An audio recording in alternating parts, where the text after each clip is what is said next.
Hugh Hewitt in the ReliefFactor.com studio, talking to everyone driving to work inside the Beltway and up and down the East Coast, all across the United States, even out in the Pacific Northwest where people are driving hours and hours and hours to work. I'm joined now by Michael O'Hanlon. Michael is a senior fellow in foreign policy at the Brookings Institution.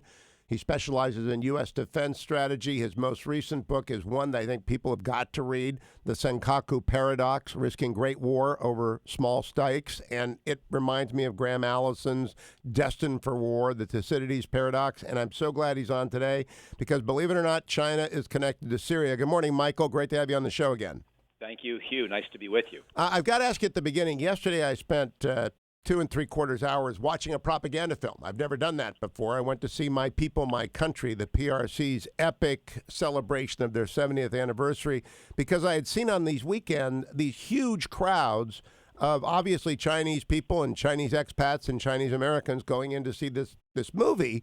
So I went on a Tuesday afternoon. It was half full even on a Tuesday afternoon, and it's this giant homage to the 70 years of Maoist rule that brought in the atomic bomb in '64, the takeover of Hong Kong, the space program. China is really doing things that none of us quite recognize in their effort to plant the Middle Kingdom flag everywhere. Am I right about that, Michael?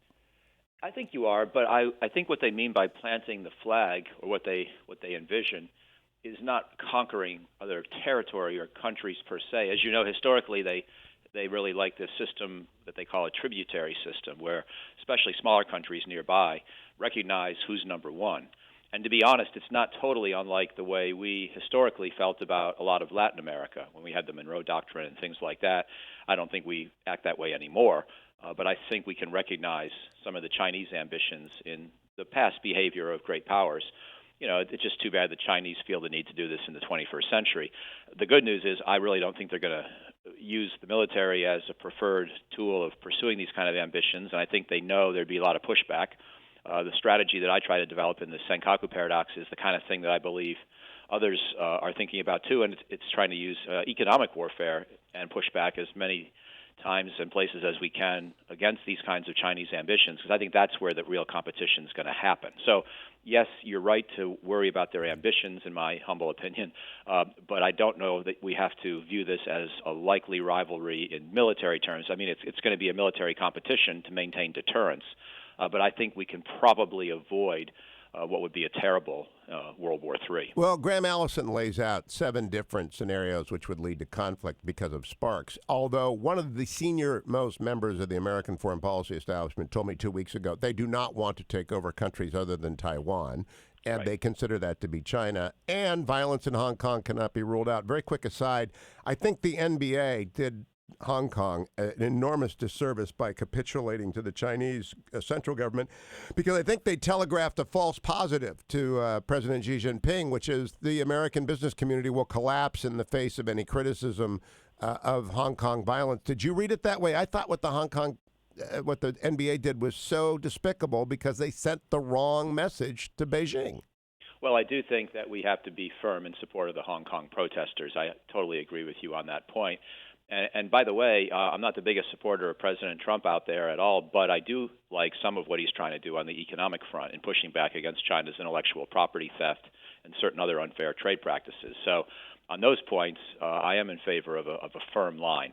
The NBA does have to be firm in defense of our values, and I would certainly encourage it to do so. I'm still hopeful they can wind up in an okay place on this. Now, the coevolution that Dr. Kissinger sees in his book on China is what I hope for. That's not violent, but it does require the United States to commit adequate resources, and Admiral Stavridis has said, on the sea, under the sea, and in space, especially with anti-satellite weapons, with hypersonics of our own, with a whole bunch of things, which brings me to Syria, oddly enough. Do you know how I go from that to Syria? I'll listen with great interest. Go ahead. There's not even the ability in the United States Congress to pass a National Defense Authorization Act this year. There is no defense appropriations. You know what year CRs do, the Department of Defense. The idea that the future of America's national security depends upon a dispute on the Turkish-Syrian border, when we are in fact locked in a great power competition that requires assets, resources, and attention in the Pacific, on the sea, under the sea, and in space, is to me crazy. and withdrawing in a gradual, very announced, the president announced this 10 months ago. We're moving 50 people back 25 miles. It just strikes me as crazy to blow this into a national security crisis. Michael O'Hanlon, tell me that I'm wrong. I like the current position in Syria. It's 1,000 U.S. troops. I think it's a very efficient way to keep some stability in northeast Syria, which then allows the Kurds to keep the ISIS detainees in prison and allows us to help keep the Iranians from developing even more inroads towards Israel and the western part of the Middle East region. So I would like to see President Trump keep those forces there. And on your other broader point, Hugh, about rivalry with China, I take your point. It would be nice to avoid these continuing resolutions, these partial stopgap measures. But there is some good news, if you're looking for it, which is that both houses of Congress have passed robust defense budget levels. They're slightly different, but they're both higher than President Trump himself was envisioning a year ago for the year 2020. And so in that sense, we have some degree of bipartisan consensus around a strong national defense and strong defense budget. We're so good in Washington at pointing out our partisan differences, we sometimes overlook when there's some decent agreement. I know that, but I still look at things like shipbuilding, where I believe the Chinese have put 15 hulls in the water, or will have by the end of the year, including an aircraft carrier, and we have done 5. They're at 336 ships. Some of them are not, the quality of our ships, but we're at 292. And I'm thinking to myself, this is area access, area denial, all that kind of stuff. And I go back to the border, to the garrison.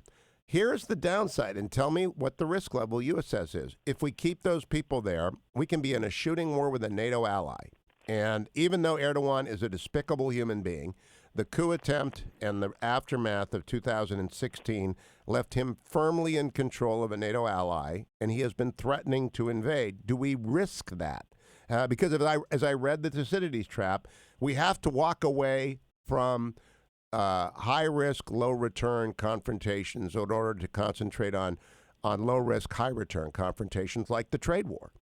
Well, I'm a big fan of Graham Allison, too, but a lot of the focus on Russia and China that we've had in our defense strategy for the last few years, especially since Jim Mattis came to the Pentagon and wrote the 2018 National Defense Strategy, a lot of that I agree with, but if it leads to us, let's say, pulling very small but effective contingents of forces out of places where Russia and China also have their ambitions, let's say Egypt or Libya, other parts of Africa, it could be a false economy, because if we're really trying to compete with Russia and China, we don't want to concede real estate to them in other parts of the world. Now, I'm not so worried about China in Syria, but as you and I both know, Russia has had a huge role in that conflict. And it's not the most important competition for us. I would not want to wind up in a shooting war with Turkey. Frankly, I don't think Turkey wants one with us, which is why I don't think they're going to attack as long as we're there. But I take your point. This is a place we have to keep our investment modest. But I think that we've evolved towards a place where that's exactly what we're doing. 1,000 troops is less than 0.1% of the U.S. military. And yet it's leveraged to American air power that can back it up in a pinch. So backed up by a risk, though, that is disproportionate to the number of people on the ground, which is a shooting war. Let me ask you, though, because you just brought up two, Egypt and Libya, which I believe both of those are far more significant to the national interest than the border with Turkey and Syria. Because the border with Turkey and Syria really comes down to the threat of a resurgent ISIS and whether or not our troops are close enough to crush that were that to happen. Has anybody written just a dispassionate statement of priorities regarding threats to American national interest? Obviously, China's at the top of that list, but I think the situation in Egypt is critical. The situation in Libya that nobody covers is critical, and the situation along this border is not in my top 5. Yeah, I hear you. Well, on Libya, we have done some work at Brookings. We assembled a task force. We had other scholars from places like Carnegie and CSIS, and we did a big report earlier this year and have tried to keep writing on that topic to suggest what might come next. Prime Minister Sarraj of the limited Libyan government, such as it is, was in Washington last week, and he's very concerned that this strong-arm general in the east, General Hiftar, is trying to take over the whole country. So the situation there is in a little bit of a new crisis mode. President Trump is sort of toying with the idea of supporting Hiftar because he sometimes looks like a guy who could stabilize the whole country, but other times he winds up in this siege of Tripoli, the capital, where it's sort of is like World War I trench warfare, but in an urban setting with innocent people around. Anyway, I don't mean to depress listeners with yet one more hotspot, but I think there are ways we can move forward in a country that has some oil, that can contribute to the global oil market, that if it goes bad, contributes to huge migrant flows into Europe. And so I agree with you. It's an underappreciated priority. It's not a top priority. Yeah, to me, we're not depressing listeners. We're doing what the national news media used to do, which is make America literate about national security issues. And Michael, you've been doing that for a long time. Please keep coming back. Michael E. O'Hanlon on Twitter, and go read. It's my next book up in my China deep dive. And if you have a chance, Michael, go see My People, My Country, because it's something for a propaganda film. Thank you, Michael.